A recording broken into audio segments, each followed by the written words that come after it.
Titre 4. Le Parlement. Article 24. Le Parlement vote la loi. Il contrôle l'action du gouvernement. Il évalue les politiques publiques. Il comprend l'Assemblée nationale et le Sénat. Les députés à l'Assemblée nationale, dont le nombre ne peut excéder 577, sont élus au suffrage direct. Le Sénat, dont le nombre de membres ne peut excéder 348, est élu au suffrage indirect. Il assure la représentation des collectivités territoriales de la République. Les Français, établis hors de France, sont représentés à l'Assemblée nationale et au Sénat. Article 25. Une loi organique fixe la durée des pouvoirs de chaque assemblée, le nombre de ses membres, leur indemnité, les conditions d'éligibilité, le régime des inéligibilités et des incompatibilités. Elle fixe également les conditions dans lesquelles sont élues les personnes appelées à assurer, en cas de vacance du siège, le remplacement des députés ou des sénateurs jusqu'au renouvellement général ou partiel de l'Assemblée à laquelle ils appartenaient, ou leur remplacement temporaire en cas d'acceptation par eux de fonctions gouvernementales. Une commission indépendante, dont la loi fixe la composition et les règles d'organisation et de fonctionnement, se prononce par un avis public sur les projets de textes et propositions de loi délimitant les circonscriptions pour l'élection des députés ou modifiant la répartition des sièges de députés ou de sénateurs. Article 26.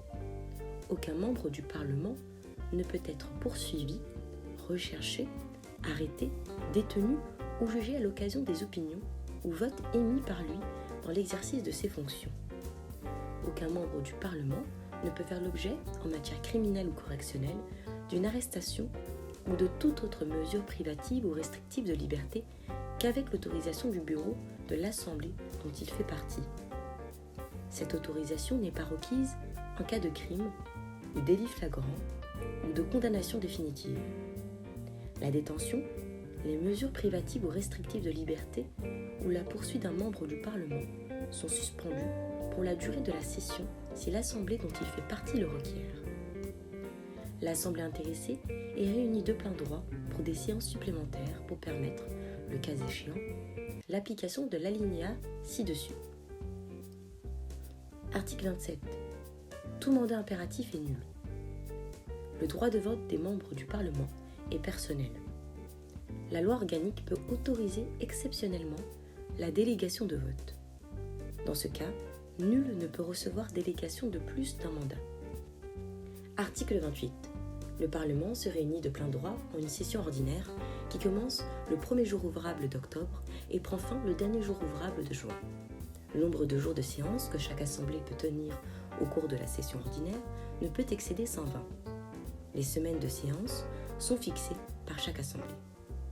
Le Premier ministre, après consultation du président de l'assemblée concernée ou la majorité des membres de chaque assemblée, peut décider la tenue de jours supplémentaires de séance.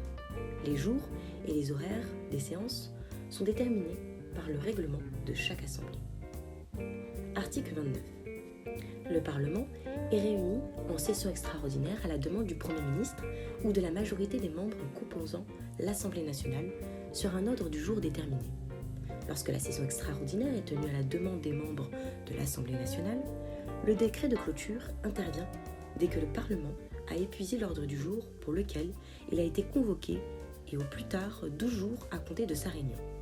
Le Premier ministre peut seul demander une nouvelle session avant l'expiration du mois qui suit le décret de clôture. Article 30.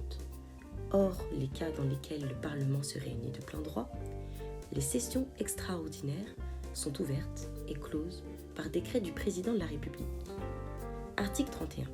Les membres du gouvernement ont accès aux deux assemblées. Ils sont entendus quand ils le demandent. Ils peuvent se faire assister par des commissaires du gouvernement. Article 32. Le président de l'Assemblée nationale est élu pour la durée de la législature. Le président du Sénat est élu après chaque renouvellement partiel. Article 33. Les séances des deux assemblées sont publiques.